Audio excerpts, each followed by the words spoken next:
말씀 보겠습니다. 골로새서 2장 6절부터 10절 같이 보겠습니다. 그래서 2장 6절 10절.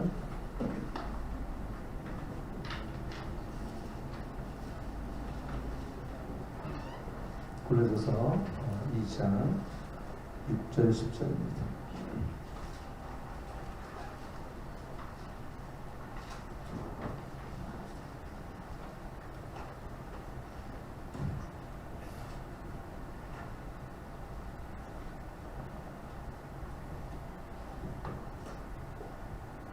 다시 한번 읽도록 하겠습니다. 2장 6절 10절 시작. 그러므로 너희가 그리스도 예수를 주로 받았으니 그 안에서 은혜의 뿌리를 받으며 선을 입어 교를 받은 대로 믿음의 깊이에 서서 양성을 넘치게 하라. 누가 철학과 헛된 사기로 너희를 도략할까 주의하라. 이것이 사람의 유전에 세상의 초등음을 쫓으며 그리스도를 쫓음이 아니니라. 다시 우리 8절 보십시오. 누가 철학과 헛된 사기로 너희를 도략할까 주의하라. 이것이 사람의 유전과 세상의 초등음을 쫓으며 그 쫓음이 아니라 그 안에 신성의 모든 충만이 육체로 거하시고 너희도 그 안에 충만했으니 그는 모든 정사와 권세에 이릅니다. 아멘. 오늘 예배는 헛된 속임수를 조심하라, 이렇게 말씀을 함께 나누겠습니다. 제가 공산주의를, 자유민주주의를 좋아하는 사람으로서 공산주의를 한번 공부해 보니까 마귀와 공산주의 너무 똑같아요. 그래서 거기에 공통점이 뭐니까 안토니아 그람시의 그 진지전이, 이탈리아 공산주의자 천재적인 사람이 있어요. 그 사람이 만든 진지전을 보니까 이 사회주의를 상식화하라. 경제, 사회 모든 분야 속에서 부드러운 이미지로 다가가서 그들에게 사회주의를 상식화되게 만들라라는 것은 뭐냐면, 바꿔 얘기하면 이 세상을 바라보는 인식을 바꾸고, 두 번째 관점을 바꿔라, 이겁니다. 근데 지금 보니까 마귀도 전략이 똑같은 게 뭐냐면, 너희가 죄를 져, 이렇게 얘기하지 않아요. 죄를 지라기보단 죄에 대한 관점을 바꿔요. 그러니까 우리 전에는 어때요? 이 동성애를 마귀가 우리 보고 하라고 그러진 않아요. 근데 동성애에 대한 관점을 바꿔요. 이 죄가 아니라는 관점을 바꿔요. 다른 사람과 쉽게 얘기하면 이 잘못된 만남을 통하여 이루어진 불륜들을 관점을 바꿔서 그 아름다운 사랑으로 관점을 바꿔줬습니다. 그게 김수현 작가가 만든 동성애에 대한 부분이고, 옆집 남자와 이렇게 불륜 관계를 아름다운 동화 같은 아름다움으로 쉽게 이 불륜의 관계를 바꾸다 보니까 나중에 그 당시에 그 이름을 까먹었지만 유동근이가 아마 출연했던 것 같은데, 그 끝나고 나서 강남에 있는 30, 40대 아주머니에게 나중에 거의 다 젊은, 쉽게 얘기하면 남자친구를 사귀었다고 그러더라고요. 남편을 두고 젊은 남자친구를 사귄다는 것은 그 불륜이고, 그 이상의, 쉽게 얘기하면 솔직히 얘기하면은 우리 자기 욕망에 대한 어떤 이런 표준화죠. 네, 이 사회는, 마귀는 그러한 드라마를 통하여 이 죄에 대한 관점을 바꿔줬어요. 그래서 죄를 관대히 여기는 그 마음을 우리는 갖게 되었고, 동성애를 이제 죄로 보는 것이 아니라 평등, 인권, 자기 성적 지향성, 이렇게 마귀는 전략을 바꿨어요. 동성애 하라고 그러진 않아. 뭐 여러분이 동성애 하라면 하겠어요? 근데 동성애에 대한 관점을 바꿔갔어. 우리를 바꿔서 이 세상에 대한 죄의 의식을, 그래서 옛날에 마리아나 이걸 피면은 마약을 하게 되면 죄인데, 이제는 전 세계적으로 마리아가 합법화되는 추세 속에 있고, 동성애가 네덜란드를 필두로 해서 2015년도에 미국이 쉽게 대법원에 통과됨으로 말미암아 모든 연방법원에서 동성애를 합법화시킴을. 근데 그것이 처음부터 됐느냐? 60년대부터 68혁명, 프랑스 68년 혁명을 통하여 점진적으로, 그런 아주 세밀하게, 그리고 조직적으로, 그리고 끊임없이 마귀는 우리를 어땠습니까? 관점을 조금씩 바꿔나갔어요. 2015년도 결국 대법원에서 5대4로 동성애를 합법화시켰습니다. 우리나라도 시간이 문제지 내가 볼 때는 이렇게 되다가는 동성애를 합법화시키는 동향에 제가 보기에는 아마 몇 번째 안 되는 나라가 되지 않을까 그런 생각이 되어집니다. 거기에 마귀가 중요한 전략이 있는 게 뭐냐면 천악과 헛된 속임수 너를 도력할까 주의하라 그랬거든요. 죄를 짓도록 우리는 유혹하지 않죠. 처음부터. 이게 사단이 야 이거를 막 죄를 막 그렇게 붙이잖아요. 창세기 3장 1절에도 보면 이렇게 한번 펴볼까요? 거기 보면 사단이 와서 하와에게 와서 어떻게 됩니까? 처음부터 막 선악을 까먹어 이렇게 붙인 게 아니에요. 1절에 보니까 한번 이 감귀한 사단 뭐라고 해? 시작. 여호와 하나님의 조실 들짐승 중에 뱀이 가장 감귀하더라. 뱀이 여자에게 물어가로되 하나님의 너희들 동산 모든 나무의 실과를 먹지 말라 하시다. 하나님의 참으로 하나님 참으로 너희들 동산 모든 나무의 실과를 먹지 말라 하시더냐 하면서 하와 들어보니까 약간 미묘한데 참으로 정말 동산 실과를 먹지 말라느냐 모든 나무의 실과를 먹지 말라느냐 그러진 않아요. 모든 나무를 먹지 말라고 그러진 않으셨어요. 딱 하나 선악과를 따먹지 말라고 그랬는데 들어보니까 헷갈리거든 이거. 마귀는 간교하게 우리 약점을 파고들고 우리 연약함을 파고들어서 어떻게 했습니까? 우리를 어때요? 혼돈시키고 약화시키고 처음에는 그냥 선악과 따먹는 애 안 한다니까 선악과 따먹는 게 죄란 얘기도 안 해. 아주 조금 한 발을 이렇게 우리의 삶 속에 한 발을 딱 지려 이렇게 야 내가 요만큼만 좀 드릴게 요만큼만 딱 가정에도 마찬가지야. 야 꼭 가정에서 예배 드려도 되니? 교회에서 예배 드려도 되지.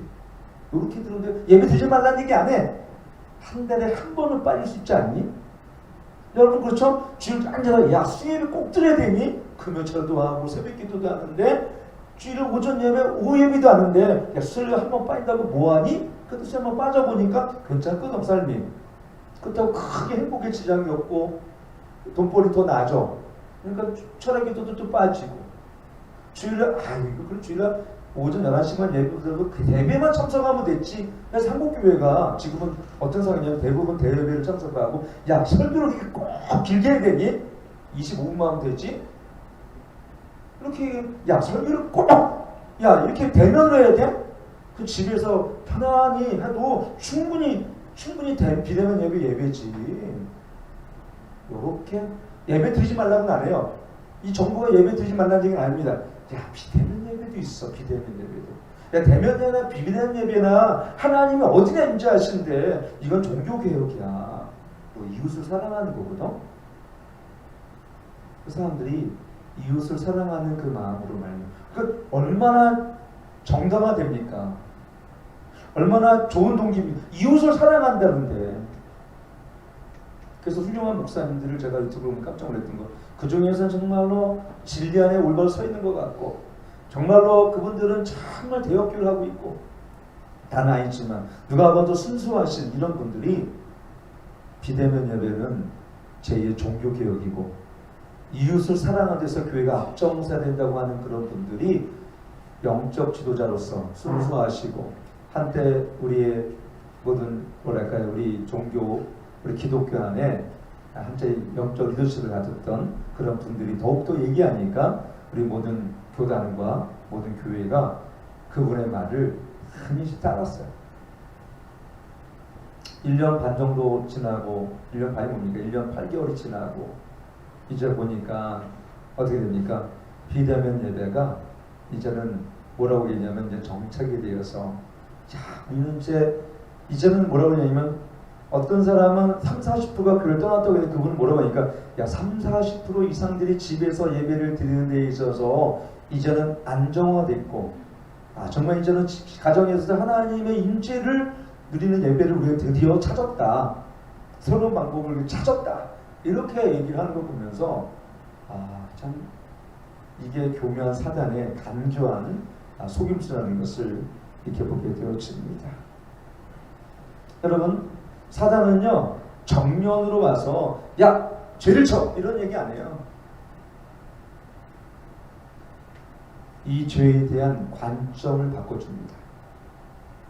우리 청년들이 떠나는 게 아니에요. 청년들의 관점이 굳이 그렇게 가서 주일날도 예배하고 수요일도 예배하고 저녁에도 예배하는데 주일에 한 번만 예배하면 됐지. 그렇게 한 사람은 다 떨어져 나갔어요. 주일 한 번만 예배 드리고자 센 사람은 거의 교회에 정착이 안 됩니다. 마귀는 첫째 교회 나오지 말라는 얘기 안 합니다. 나가도 괜찮아. 근데 주일에 한 번 나가면 됐지. 여러분 주변 사람도 믿는 사람도 이렇게 얘기합니다. 주일에 한 번만 나가면 됐지. 초대교회 때 제가 그래서 새신자 과정이 3년이에요. 3년. 지금은 6주, 7주 정도 됩니다만 우리 교회는 그래도 아니 거기 과정 속에 여러 가지 과정이 또 양기초, 중급, 고급까지 있어서 계속해서 훈련을 받는데 사단은 점점 우리의 관점을 바꿉니다. 그리고 어떤 겁니까? 믿음을 신념화시킵니다. 행함이 없는 믿음에 대해서 죽은 믿음을 그들은 믿음이라고 정의하게 만들고 교회가 대가지불이 없는 제자도를 가르쳐서 헌신이 없는 제자, 헌신하지 않는 제자도를 가르쳐줘서 이론적으로만 자기네가 제자라고 얘기하는데 여러분 자기를 부인하고 십자가를 나의 제자는 자기를 부인하고 십자가를 지고 따라야 되는 거 아닙니까? 십자가는 뭡니까? 우리의 짊어져야 할 우리 십자가. 여러분 교회에 와서 뭔가를 받기만 하려는 것들은 또 받기만 하기 위한 성도님들은 죄송한 얘기지만 진정한 제자가 아닌 거예요. 제자는 어떻습니까? 제자는 나를 부인하고 십자가를 짊어지는 자들. 그 사람들이 제자예요. 창세기 3장에 계속 보게 되어지면 뭐라고 또 그러냐면은 3절 보니까 여자가 뱀에게 말하되 동산나무와 실과를 우리가 먹을 수 있느냐? 있어요. 그 다음에 3절 보니까 시작. 동산 중앙에 있는 나무와 실과는 하나님 말씀이라는 먹지도 말고 마시지 말라 너희 줄간으로 하셨느니라. 그랬더니 뱀이 여자에게 이르되 너희가 결코 죽지 아니하리라. 4절 한번 시작. 뱀이 여자에게 이르되 너희가 결코 죽지 아니하리라. 5절 너희가 그것을 먹는 날에는 너희 눈이 밝아 하나님과 같이 되어 선악을 알 줄을 하나님이 아십니다. 너희가 그것을 먹는 날에는 너희 눈이 밝아져 하나님과 같이 되어 또 하나님과 같이 되어 선악을 알 줄을 아나니라. 하나님 알 줄을 하나님이 아십니다. 하나님과 하와 사이에 하나님께 약속하셨던 에덴 동산에서 약속하셨던 것들을 어떻게 됩니까? 다른 관점을 갖게 만들 뿐만 아니라 여기 보면은 하나님의 말씀을 왜곡시켜서 하와에게 전달해요. 오늘날 하나님이 말씀하신 진리를 우리 안에 왜곡시켜 전달하는 것들이 얼마나 많이 있습니까?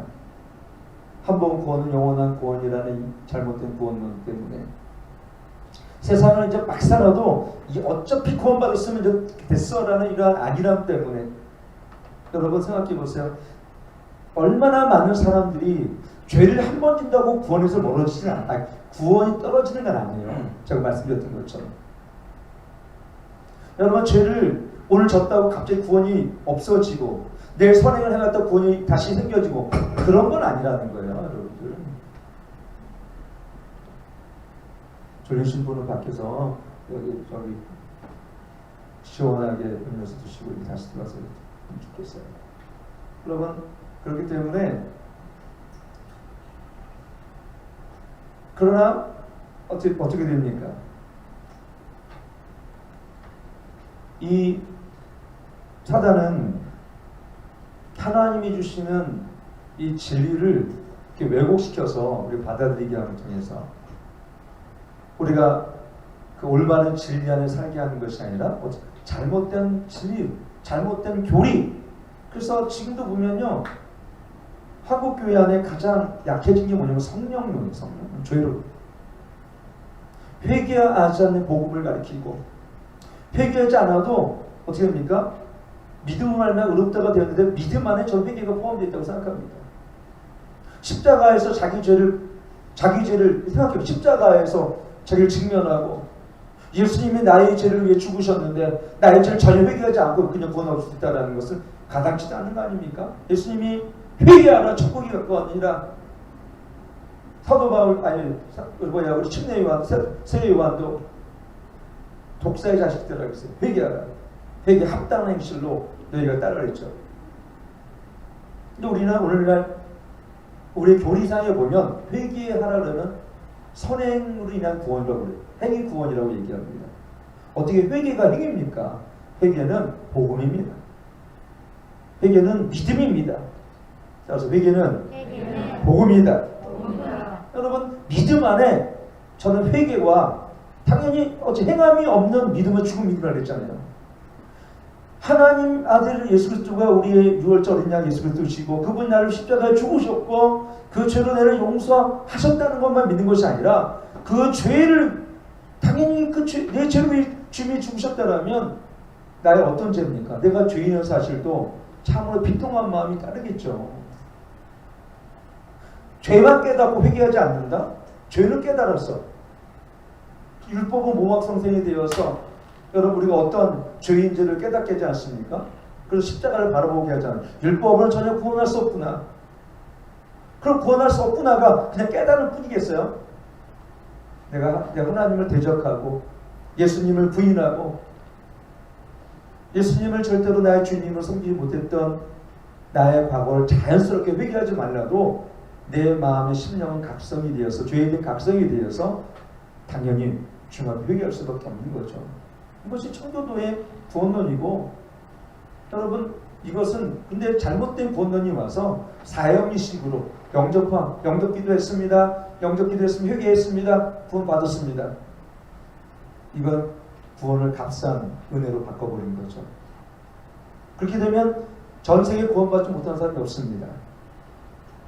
그렇다면 여러분 다 주여 주여 한 자마다 마태복음 7장 말씀처럼 다 천국에 갈 것이 아니라 아버지 뜻대로 행하는 자에 간다는 그게 행위 구원입니까? 아버지 뜻대로 하는 자를 구원 얻는다면 여러분 구원은 반드시 구원을 이루는 삶이 따라오고 구원은 우리가 하나님의 거룩과 성화의 과정을 필수로 동반합니다. 그러나 성화가 되었기 때문에 구원을 얻는 것이 아니라 구원을 받았기 때문에 성화가 일어나고 칭찬을 얻은 줄 믿으시길 축원합니다. 구원을 받았기 때문에 의에 주려고 애통하는 마음이 있고 구원을 받았기 때문에 가난한 심령이고 구원을 받았기 때문에 좁은 길을 걸어가는 거지 좁은 길을 걷기 때문에 구원받는 거 분명히 아니에요. 경빈아 졸리면 내가 밖에서 하라고 했잖아. 경빈아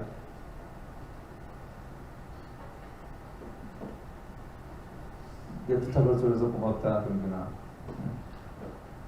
여러분 근데 사단은요 이렇게 살짝 바꾸죠. 하나의 도리를 바꿔서 야 어떻게 하나님을 야 다 이걸 씨발 먹지 말라 하냐? 그리고 이걸 먹을 때는 너희가 어떻게 된다고요? 눈이 밝아서 하나님과 같이 이렇게 여러분 죄는요 하나님과 같아지려는 마음이 죄입니다. 정말 죄는 하나님의 자리에 앉아 있는 거예요.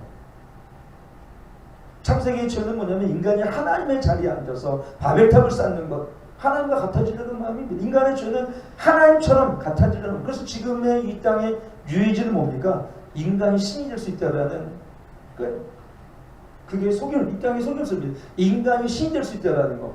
우리 다 부처가 될 수 있대요. 근데 복음은 뭐라고 얘기합니까? 인간은 절대 가능성이 없어. 죄와 허물로 죽은 자고 하나님의 진노에 있는 자고 하나님 알지만 영어롭게도 하냐면 감사치도 않은 자. 이게 바로 예수님을 만나기 전에 마귀 안에 그 어둠 안에 있는 어둠의 자녀들의 실제의 모습이에요. 믿으십니까?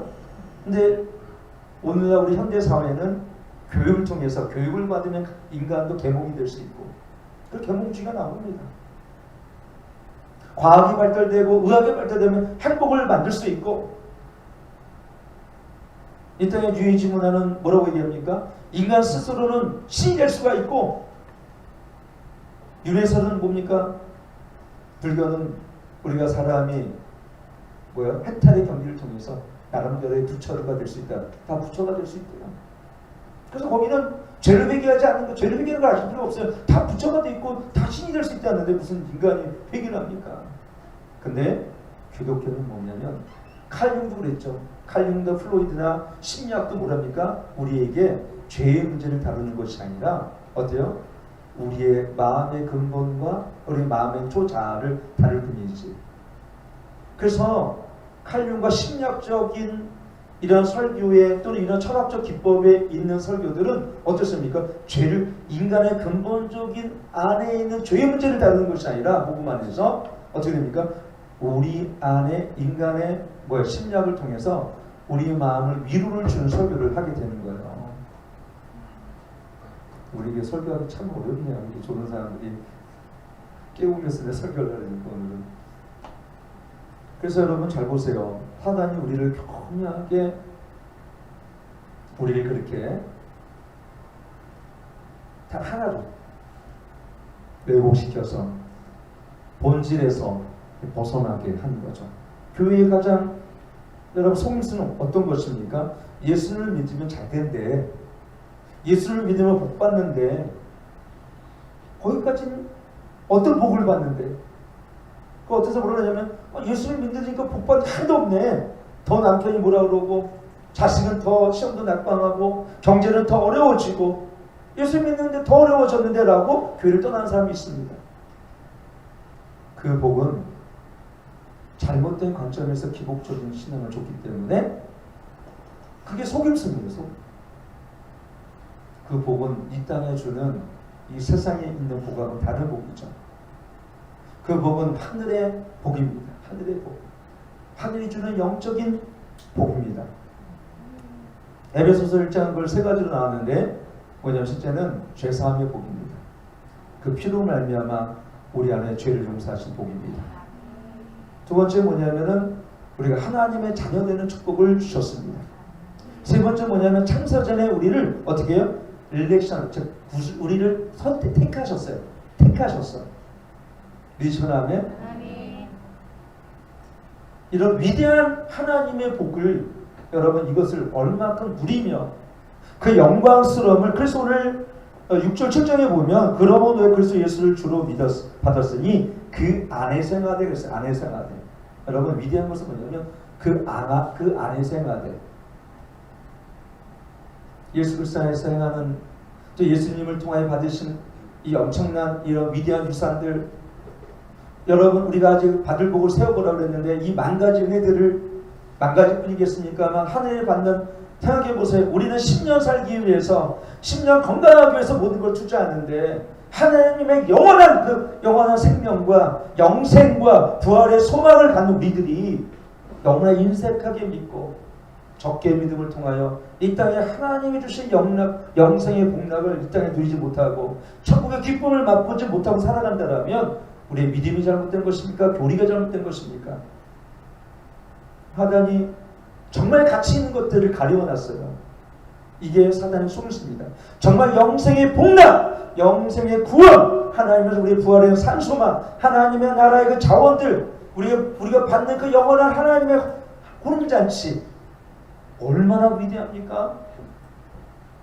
오늘 여러분 주님 앞 심판대 앞에 섰을 때에 양과 염소를 구분할 때에 여러분이 정말 하나님께서 진짜 알곡으로 구분되어진다면 그거 하나만으로 이 세상의 모든 보답을 받지 않나요?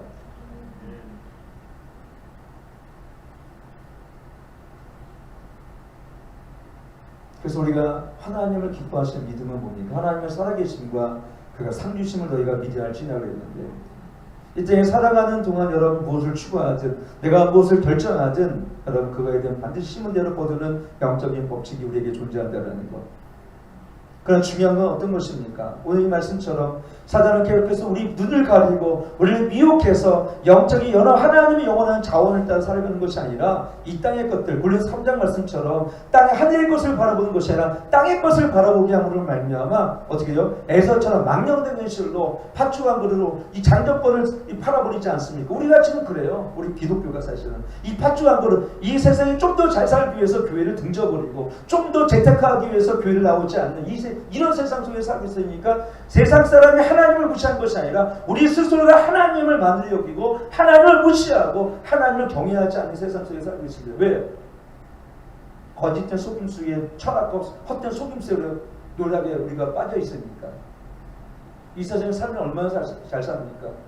다윗이 너희의 연소의 다함을 알고 우리 약함을 알게 하신 하나님께 간구했던 것처럼 여러분 우리가 살면 얼마나 저는 근데요 참 안타까운 건 나이가 70, 80대도요 회개 안 하고 죄송한 얘기지만 저는 이렇게 얘기합니다. 솔직히 나는 내가 70 넘으면 주님께만 붙들려 살 것 같아요. 왜? 주님을 날 멀지 않았는데 내가 이 땅에 누리면 얼마나 더 장수하고 누리겠습니까? 이런 얘기하고 혹시나 여러분에게 조금이라도 상처를 한다면 죄송한 얘기는 저 같은 그렇다는 얘기예요.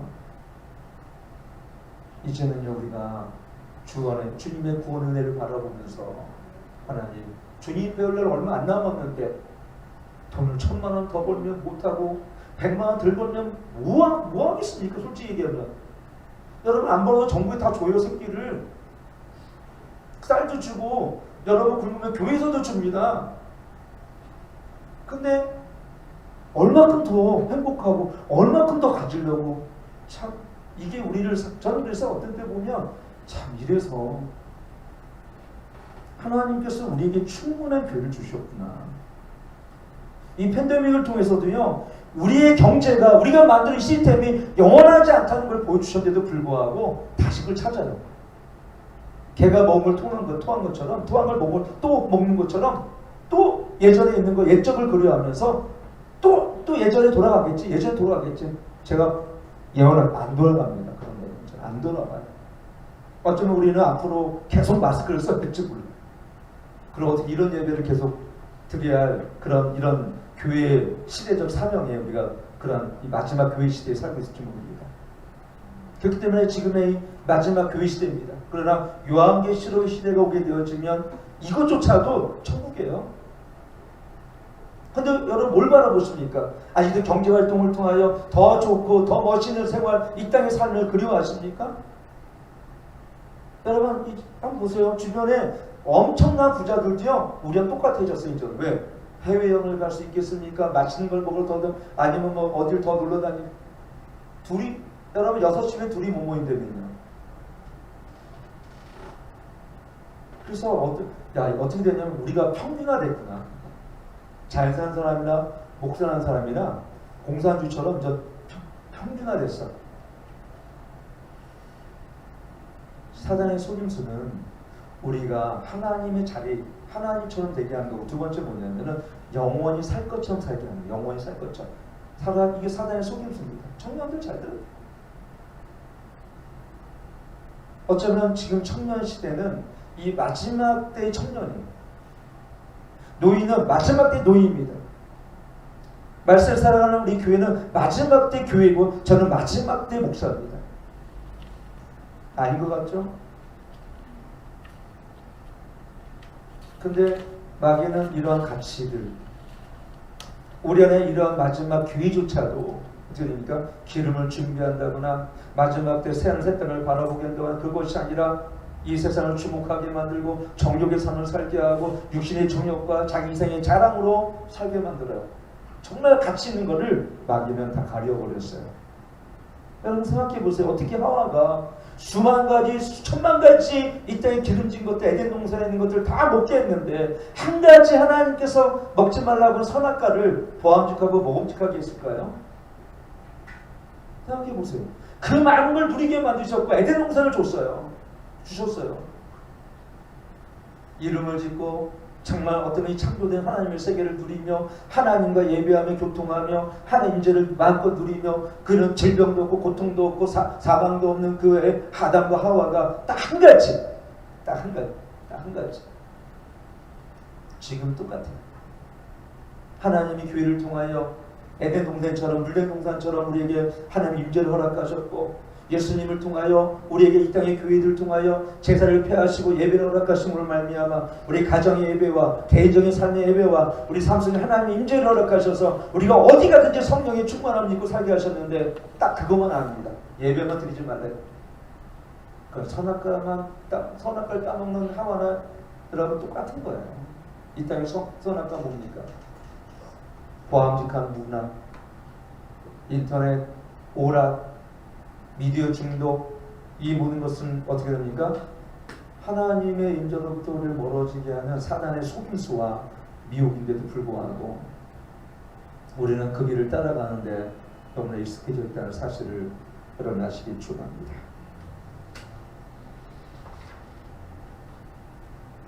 요한일서 2장에 보면은 그래서 이렇게 얘기하고 있습니다. 요한일서 2장 15절에 보니까 다시 시작. 이 세상에 세상인 것들을 사랑하나 누구든지 세상을 사랑하면 단 그 속에 있지 아니하리라. 시작. 안목의 중력과 이생의 자랑이니 다 아버지로 전 것이 아니며 더 작은 것이 세상도 그 전도 지나가도 하나님 뜻 행한 자는 영원히 거합니다. 결국은 하나님이 주신 진리는 우리 두 주인을 섬길 수 없다라는 진리입니다. 물질과 하나님을 마태복음 말씀처럼 세상을 사랑하며 하나님을 사랑하는 것은 불가능하게 창조되었습니다. 우리 교회가 세상도 사랑하면서 하나님을 사랑하는 그 마음이 그게 우리 뭡니까? 기복주의입니다. 우리도 모르게 얼마나 세상이 우리 마음속에 들어와 있는지 몰라요. 주님이 우리 안에 들어오셔서 우리가 성령의 거하는 처소로 우리가 자라가야 되는데 세상이 우리 안에 들어오는 통해서 어떤 것이 들어옵니까? 세상이 부러워지기 시작하는 건 지는 겁니다. 그래서 많은 사람이 저한테 질문하는 거 뭐냐면 저는 왜 이렇게 살아야 되죠? 라는 질문을 합니다. 우리와 여러분 소돔과 여러분 생각해 보세요. 우리와 세상을 비교한다는 것은 하나님을 마음을 상하게 하는 거예요.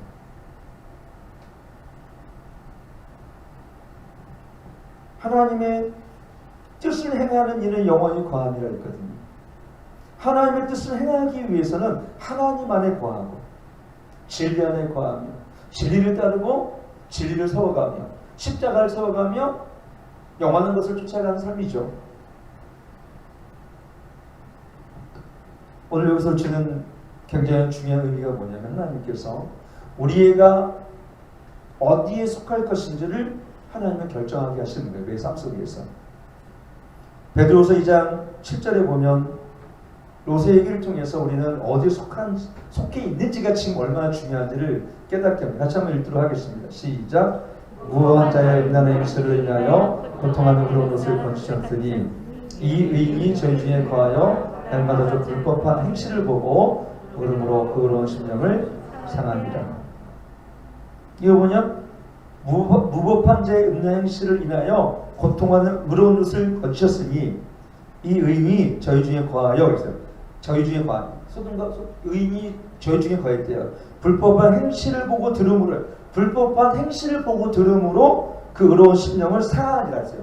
불법한 행실을 보고 듣는 여러분 우리가 좋아 보이는 땅인데도 불구하고 이 땅에 살아가면서 이렇게 좋은 문화, 복지 어떤 사회의 이런 기관망이 너무 잘된 이런 시스템이 잘된 곳에 살아가면서 여러분 우리 분명히 이 불법한 행실을 보고 듣고 우리 잘하고 있습니다. 이것이 우리의 마음을 상하게 하고 있습니다.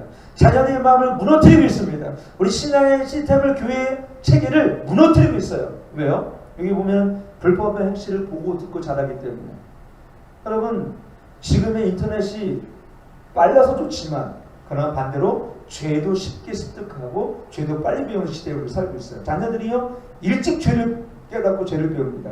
초등학교 4학년, 5학년만 되면 스마트폰을 통해서 하지 말아야 할 것들, 어른들의 것을 보고 배운다고 얘기합니다. 아이들을 성추행합니다. 이것이 얼마나 심각한 죄입니까? 왜 그래요? 여기 보면 이 말씀처럼 이 불법한 행실을 보고 들음으로 그 의로운 심령을 상하게 했던 것처럼 그래서 우리가 어떤 것입니까? 음란이 안양되고 도시의 문화가 부정직한 것이 가득하고 그 다음에 물질 만능주의가 가득하고 돈의 욕심이 사로잡힌 이곳에 우리가 생활할 때에 우리의 삶을 아브라함처럼 어떻게 됩니까? 하나님 믿음 안에 걸어가지 않고 자기를 구별하지 않는다면 롯처럼 어떻게 해요? 다 우리는 동화되어 갑니다. 이게 상황화돼요. 상황화. 그러니까 동질성을 갖는 거예요. 동질성. 그래서 우리는 이 사회에 여러분이 회사를 다니든 직장을 다니든 누구를 만나든 간에 그런 조회의 습관적인 조회와 이 도시의 문화들이 어떻게 해요? 이러한 우리 삶을 통해서 나에게 다 스며들어.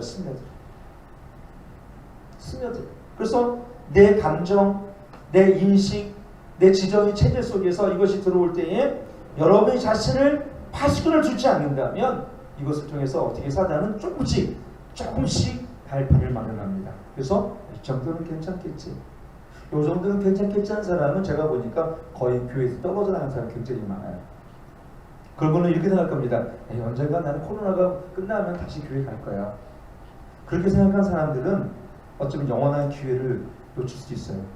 제가 볼 때. 왜? 지금 이 코로나 없어지진 않거든요. 코로나를 없어지기보다는 지금은 어떻습니까? 어떠한 위협을 감수하더라도 신앙과 절기를 지켜야지라는 믿음이 지금 더 중요한 때입니다. 환경이 없어지기보다는 환경을 두려워하지 않고 가는 믿음이 아브라함처럼 지금 더 중요한 시대에 살고 있습니다. 믿으시면 아멘? 그런 때가 오겠지. 다시 옛날에 옛적 시대가 오겠지. 옛적처럼 붕의 시대가 오겠지. 내가 보기에는 거의 안 올 것 같아요. 온다 하더라도 그 사람은 전혀 믿음 안에서 있지 않기 때문에 성령의 파도를 탈 수 없을 것입니다. 성령의 흐름을 인지하지 못할 것입니다. 왜? 성령께서 자신을 찾는 자들에게, 갈급한 자들에게 그 영혼의 성령을 부어줄 텐데, 여러분 이 정도의, 솔직히 얘기하면 이 정도는 파도도 아닙니다. 금요철에도 얘기했던 것처럼 위그노의 그 신앙이 마리 듀란처럼 38년 동안에 예수님을, 여러분 그 신앙을 캐톨릭으로 전환하지 않는다고 38년 동안을 여러분 어떻게 했습니까? 프랑스의 가장 열악한 감옥에 가뒀어요. 예수 믿는 이유 때문에 얼마나 많은 사람이 처절한 아픔과 신원을 당했겠습니까? 어쩌면 지금 이 교회 시대에는 우리에게 오는 이런 아픔들을 이건 전초전에 불과할 수도 있겠다 이런 생각을 해봅니다. 왜냐하면 어저께도 영상을 보니까 미국에 있었던 일입니다. 밖에서 예배드린다고 그냥 수갑차서 이렇게 가더라고요. 미국인지 어딘지 모르겠어요. 미국인가 이렇게 잠깐 이렇게 봤어요. 새벽에. 예배드린다고. 근데 거기 밑에 뭐라고 돼 있었냐면 이렇게 돼 있어요. 미국의 그리스도인들은 이렇게 누가 자막을, 미국의 그리스도인들은 이 예배가, 거기 왕이라고 써 있던데 아마 정부라겠죠. 현대 편안. 이 정부의 허락이, 이 예배가 정부 허락한 예배가 아니라는 것을 이들은 그렇게 믿지 않는다. 그 얘기는 뭐냐면 이 예배의 주권은 하나님께 있다라고 미국의 기독교들이 이렇게 믿고 있다. 이 얘기를 전하고 싶었던 거예요. 우리가 속은 건 뭐냐면 이 예배의 주권은 예수님께 있고 하나님께 있습니다. 예배의 주님, 교회의 주님은 예수 그리스도십니다. 근데 우리가 왜 그거를 정부의 허락에 의해서 몇 프로 이거를 드리고 말아야 됩니까? 그게 바로 첫째는 속임수라는 거. 두 번째 뭐냐면은 어떻게 비대면 예배를 통해서 여러분 집에 있는 이것이 제2의 종교교육이 될 수 있습니까? 여러분 보세요. 여러분 여기 드려지는 금요철의 기도와 수예배와 현장에 드린 예배와 집에서 드린 예배가 감히 비교될 수 있습니까? 비교가 되지 않습니다. 만약에 그렇게 비대면 예배가 활성화되어서 그런다면 이제 아마 이렇게 부부를 다 아마 폐쇄시켜 버릴 거예요. 그러면 이게 아닌데 그때가 해봐서 무슨 소용이 있어요? 무슨 소용? 이게 바로 사단이 우리를 한 발 한 발 야금야금 들어와서 우리 예배를, 첫째는 우리 자녀들을 보내지 않잖아요. 지금 우리 주일학교 아이들 안 보내요. 보내면 교육학 진짜 이걸 작년에 아마 몇천 번 몇만 번 아마 뉴스에서 했을 것입니다. 나중에 정부가 정상화된다면 이런 뉴스와 비대면 예배를 이렇게 계획하고 이런 감염 본부와 질병관리 본부에서 누가 이렇게 제정을 했는지 모르겠지만 반드시 이거 청문회를 거쳐야 됩니다. 헌법에 명시한 종교 자유와 예배의 자유를 질병본부나 감염예방법에서 어떻게 이것이 헌법에 우위에 있을 수 있고, 우리 국민들은 다 속아서 그렇죠? 우리 기본법, 우리 자유, 우리 인권, 이거 침해를 당했는데도 불구하고 국민의 저항권을 발동하지 않는. 근데 가장 중요한 건 사실은 결국 마귀는 교회를 폐쇄하게 만들고 이간질하게 만들고 우리를 분열시키고 예배드리지 못하게 하고 찬송하지 말게 하고 기도하지, 결국 그거야. 기도하지 마. 기도. 결국 마귀가 똑같지 않아요? 공산주의 마귀는 예배하지 마, 기도하지 마, 찬송하지 마, 이거예요. 일단 뭐 다 돼. 공연장 다 돼. 내가 오죽하면 그런 사람들 해봤어요. 여기 열린교회를 정말 넣지. 그런 사람 열린교회 이름을 내려버리고 열린 콘서트장으로 해야 되나? 그리고 1부 예배 콘서트, 2부 찬양 콘서트, 3부 이런 콘서트, 이런 식으로 하면은 그럼 되는 거 아니에요? 그렇게 하고 예배를 드리는 건지. 그래서 생각해보니까 안 입국더라고. 아, 내가 그렇게까지 왜 내가 우리 그 예배에서 예배 드리는데. 하나님 하나씩을 포기하게 만들고 한 가지씩 양보하게 만들어서 결국 어떻습니까? 아담과 하와를 선악과를 따먹게 했던 것처럼 오늘 우리 삶 속에서 하나하나 한 가지씩을 주일학교를 문을 닫게 하고 청년들을 떨어지게 하고 그래서 안 나옵니다. 왜 안 나오냐? 그러면 뭐 답이 나와요. 아직 부모님이 코로나로 인해서.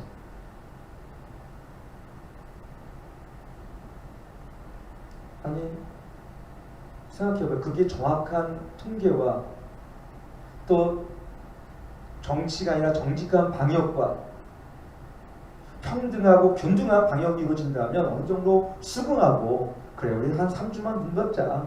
그럼 진짜 비대면 예배를 통해서 제가 돌아가면서 예배 드리든가 그러면 진짜 일사천리에 쫙 할 텐데 아니 백화점도 문 열고 정말 제가 강남의 식당 가끔 이렇게 미팅에서 가보잖아요. 그러면 진짜 뭐 똑같이 납니다. 제가 얼마 삼성에 2번 2주에 2번 가가지고 거기서 식사한 적 있어요. 고액수치에 한번 가보세요. 옛날이나 지금이나 똑같습니다. 마스크만 썼을 뿐이 사람들 밥 먹을 다 먹고 놀 거 다 놀고 다 합니다. 다. 근데 교회만 예배드리지 말라고 합니다. 이게 사단의 속임수지 뭐겠습니까? 학원도 보내고 학교도 보내고 물론 뭐 요즘에 4단계니까 자는 거예요. 학원도 뭐 이렇게 모르겠어요. 학교도 비대면으로 분명히 뭐 드리고 뭐 그런 걸 잘 알고 있습니다. 정말 이해가 가는 것은 공연장은 4,000명까지 되는데 교회는 공연장과 교회 다른 게 뭐예요? 그러면은 같은 의자, 같은 공간. 그러면 교회를 공연장으로 바꾸면 되는 거예요? 4,000명 들어올 수 있는 거예요? 그러면? 나 그거 묻고 싶어요. 순복음교회를 공연장으로 바꾸면 되는 거예요? 그러면? 공연장. 순복음교회를 여의도 공연장으로 바꿔가지고 그럼 거기 4,000명 들어가도 되는 거예요? 그러면? 나 그거 한번 묻고 싶어 진짜. 여러분이 한번 물어봐. 나는 갔으니까 가기 싫으니까 여러분 가서 진짜 물어봐 한번. 그럼 순복음교회를 거기 그러면 이번 순복음교회 내놨던데 3,000원에 아니 그거 거기 그러면은 공연장으로 쓰고 4,000명 들어도 되는 거예요?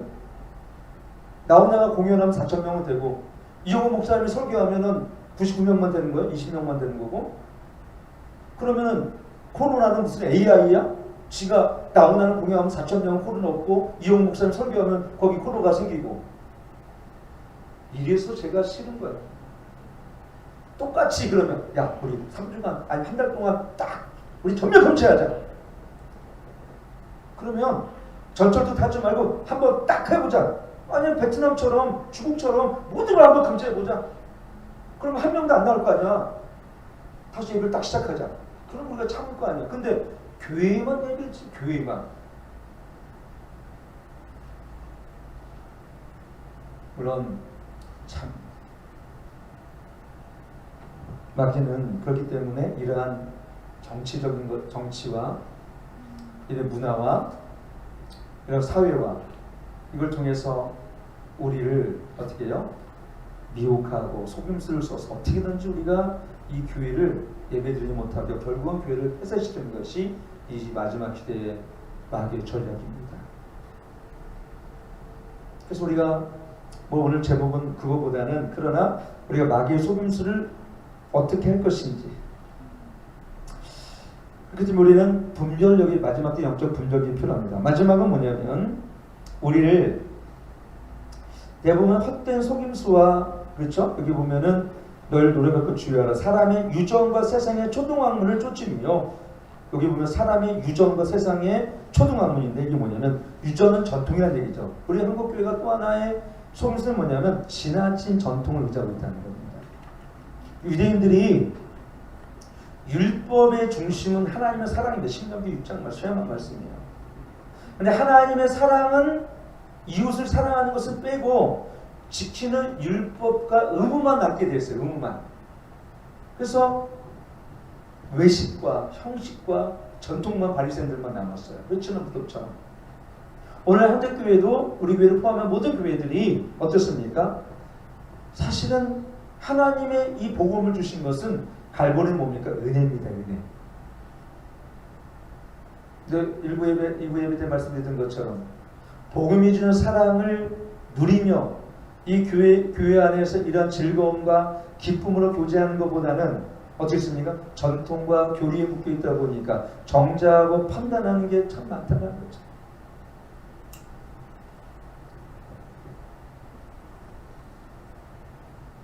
그래서 이사야 43장에 보니까 거기 뭐라고 되어 있냐면 이렇게 되어 있습니다. 한번 시작. 너희는 이전 일을 기억하지 말며 전 일을 생각지 말라. 보라 내가 새 일을 행하리니 나타낼 것이라. 너희가 그것을 알지 못하겠느냐? 정령이 내가 광야의 길과 사막에 내리니. 여러분 개에게 우리가 잘하는 진짜 먹이를 줄 때 소리를 이렇게 내서 먹이를 주지 않습니까? 그러면 소리를 줄 때마다 개가 먹는데 이제 먹이도 주지 않고 소리만 내면 개에서 침유가 나와요. 이게 조건만사라고 얘기합니다. 우리의 옛 습관 중에서 마귀가 그렇게 길들여진 옛 습관들이 있어요. 오늘 이전 일을 기억하지 말며 옛전 일을 생각하지 말라고 그랬습니다. 이전에 길들여진 마귀에 길들여진 습관들이 있죠. 우리 제 게으름도 있지만 육신의 정욕 가운데 살아갔던 일들을 어떻게 합니까? 보라 이전 것은 지나갔으니 그래서 새롭게 되었다 했거든요. 옛 자아는 십자가와 함께 목을 바뀌었다는 걸 믿으시길 축원합니다. 여러분 어떤 그 미국에 있는 사람이 어디 길을 가다가 제가 우연히 어떤 진짜 있었던 내용인데 독수리 새끼를 보니까는 하나가 날아가지 않고 있어서 비에 맞고 있어가지고 집에다가 독수리 새끼를 길렀습니다. 네, 독수리 새끼를 길렀어요. 근데 독수리 새끼 오늘도 자라서 발을 묶어놨어요. 왜냐면 날아갈까봐. 그래서 먹이를 계속 주고. 그런데 또 얘가 독수리가 계속 날아가려고 그러다가 멈추고. 왜냐면 야생이 있으니까 야생의 본능이 있으니까 날아갔다가 멈추고. 근데 어느 정도 돼 보니까 얘가 밥도 잘 먹는 거예요. 어느 날 폭풍이 왔어요. 그치?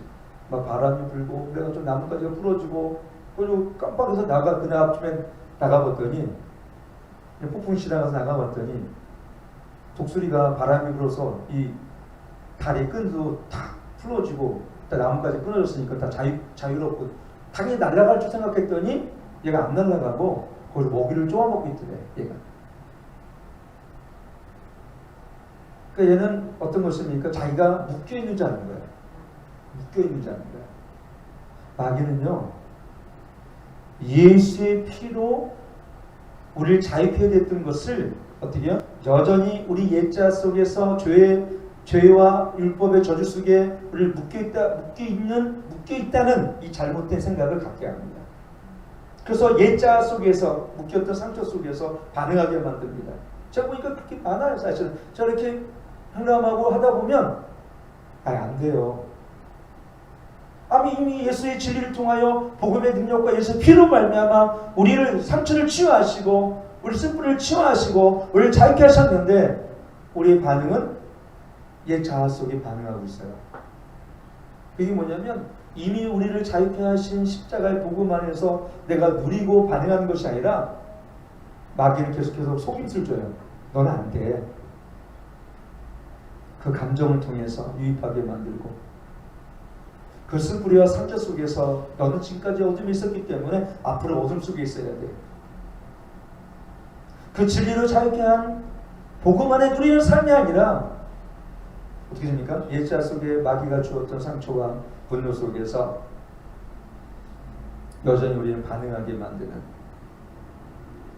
그래서 그것이 마귀의 속임수입니다. 여러분이 복음 안에 자유케 된 것은 단순하게 영혼의 구원뿐만 아니라 육체의 우리 안에 있는 질고와 채찍에만으로 나오니 못도다.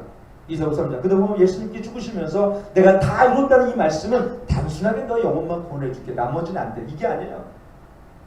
주님이 우리 안에 있는 아픔과 우리 안에 있는 쓴뿌리와 우리 과거의 상처와 우리의 분노와 우리의 혈기와 우리의 모든 눌림을 십자가를 통하여 우리를 자유케 하셨다는 것입니다. 믿으시면 아멘? 근데 우리는 어떻습니까? 내가 받아들일 진리만 받아들이는 속임수에 빠져 있어요. 마귀는 우리가 그렇기 때문에 어떻습니까? 이 독수리가 자유케 했는데 불구하고 날아가지 않는 것처럼 우리를 자유케 했는데 불구하고 우리는 그 자유함과 그 진리에 주는 이 복음의 풍성함과 이 부유함을 누리기보다는 이 세상의 죄의 노예 속에서 살아가고 율법의 노예 속에 살아가고 죄의 정죄감성에 빠져 살아간다면 어떤 것입니까? 이건 사단의 속임수 가운데 놓이는 것입니다. 마지막으로 갈라디아서 1장 4절에 보면 뭐라고 되어 있냐면 이렇게 되어 있습니다.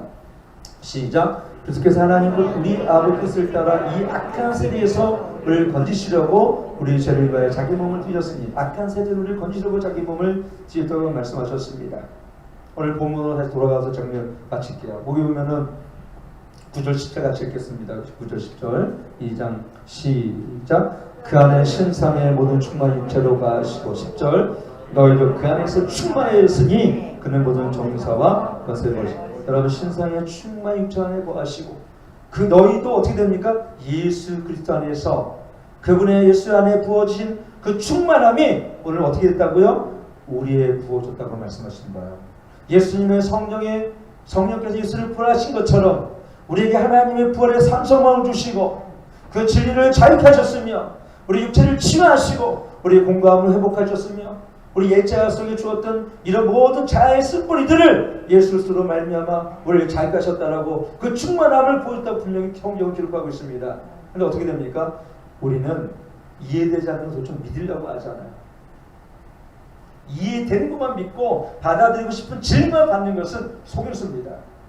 하나님이 하신 모든 일을 어떻게 다 이해할 수 있겠습니까? 이해되지 않더라도 믿음으로 받아치길 축원합니다. 아멘. 그때 하나님 믿음의 역사가 나타나는 거예요. 예수님이 우리를 걸어가신 것을 물리학적으로 아니면 과학적으로 어떻게 증명합니까? 예수님이 오병이의 기적을 베푸신 것을 어떻게 과학적으로 여러분 증명할 수 있습니까? 파도를 잠잠케 하는 것은 어떻게 그걸 과학적으로 증명할 수 있습니까? 그건 증명이 아니라 믿는 거예요, 여러분들. 근데 우리 이 세상은 자꾸 증명해 보이려고 해요.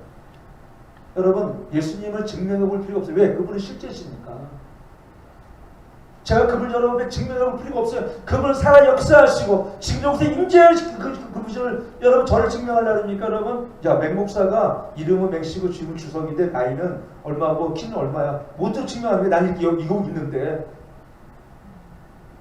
내가 여러분 예수님을 증명할 필요가 없습니다. 그분 살아 역사하시는 현장 여기에 실제에 계시기 때문에. 근데 어떤 분은 자꾸 증명해 보이래요. 하나님 어디 계시냐고.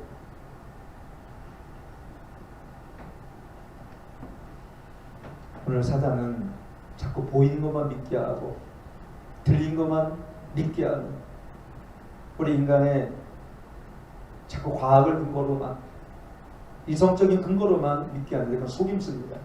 왜냐하면 하나님은 영이시니 우리 성령으로 말하면 영이 거듭난 자들은 영으로 하나님께 예배하고 영으로 교통하며 영으로 기도하고 영으로 성령의 음성을 듣기 때문에 여러분 그 속임수입니다. 육체의 뭔가를 자꾸 반응하게 하고 감정을 통해서 자꾸 뭔가를 느끼려고 하는 것도 그것도 속임수입니다. 성령 세례도 여러분 감정으로 받는 게 아니라 믿음으로 받는 것이죠. 복음도 마찬가지입니다. 근데 마귀는 자꾸 감정을 통해서 뭔가 현상을 보여주려고 하고 현상을 구하고 여러분 그것도 물론 현상도 있을 수 있어요. 저도 현상을 받았으니까. 그러나 그것이 저는 전부가 아니라는 걸 알게 됐어요. 성령 세례도 그냥 믿음으로 받는 것입니다. 방언도 믿음으로 받는 것입니다. 믿으시면 아멘. 근데 자꾸 어떻게 현상과 뭔가 이 기적과 자꾸 뭔가를 외수로 보여주는 이것 때문에 마귀에게 붙잡힙니다. 오늘 저와 여러분이 헛된 속임수를 조심하시면서 옛자에 묶이지 않게 축원하고, 이 마지막 때는 사단이 속임수를 워낙 쓸 것입니다. 오직하면 요한계시록에 보면 두 선지자, 두 짐승, 미혹되어 모든 사람이 짐승에게 경배하다고 그러지 않습니까? 모든 이 땅에 666을 받은 사람 포함해서 예수님을 믿지 않는 모든 사람들은 다 그를 경배한다고 요한계시록에 분명히 기록되어 있어요. 그 중에 교수, 학자, 과학자, 의학자, 이 모든 사람이 왜 그렇습니까? 이 마지막 때는 미혹하는 것이 더 강해지기 때문에 그래요. 그럼 우리는 어떻게 됩니까? 더 진리 안에 올바로 서 있어야죠. 더 성령의 인도하심을 따라야죠. 성령이 교회에게 하신 말씀을 들어야죠. 더 기름 부음이 있어야죠. 주님을 떠나지 않고 계속 주님 안에 머물러 있어야죠. 주님 안에 거하셔야죠. 근데 여러분 어떻게 해요? 주일날만 와서 이 말씀을 듣는다면 영적인 진보가 나타납니까? 사실 쉽지 않아요. 계속 말씀에 노출되어 있고 계속 기도하며 성령이 불을 받고 성령의 충만함을 따르면 그때 기름 부음이 더 임합니다. 오늘 사단의 미혹에 빠지지 않고, 혹시 여러분의 관심과 가치가 이 세상의 땅의 것과 육적인 것들에 관심이 모아져 있다면 이미 여러분 속임수를 당한 겁니다.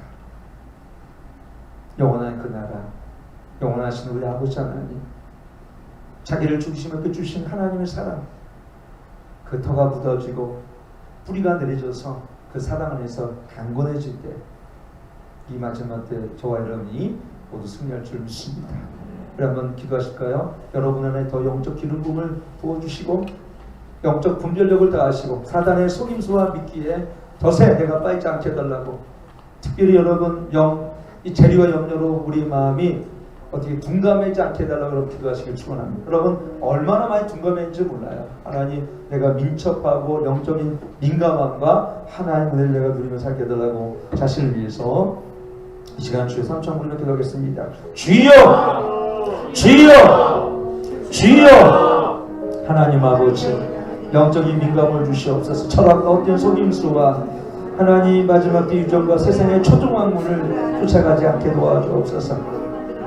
우리의 관점이 하나님 죄에 관점이 바뀌어 있지 않게 도와주시옵소서. 동성애를 부추기며 죄를 의라고 선이라고 바꾸는 이 세상에 정말 사단의 미혹과 유혹을 우리가 견뎌내며 승리하며 분별력을 갖도록 아버지 역사하여 주옵소서. 우리를 속이는 모든 도리와 잘못된 도리 하나님 도와주시옵소서. 하나님 견고하지 우리의 상처와 과거 실패에 승리가 되어 무기력하게 쉽게 포기지 않게 하시고, 하나님 이 땅에 있는 모든 것들을 하나님 내려놓을 수 있는 믿음과 영적인 분별력과 하나님의 귀한 은혜를 우리가 먹어가여 주시옵소서. 오 주님 감사합니다. 말씀을하여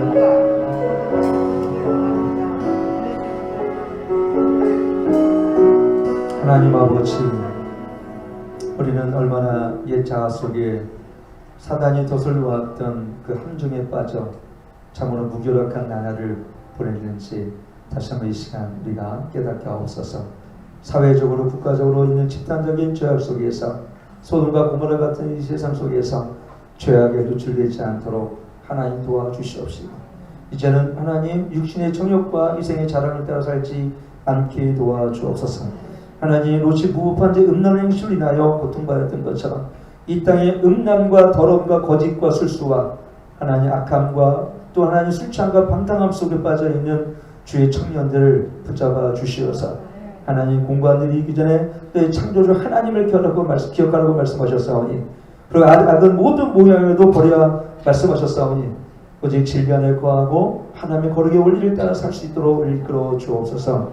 예수님의 이름으로 간절히 기도하옵나이다. 아멘.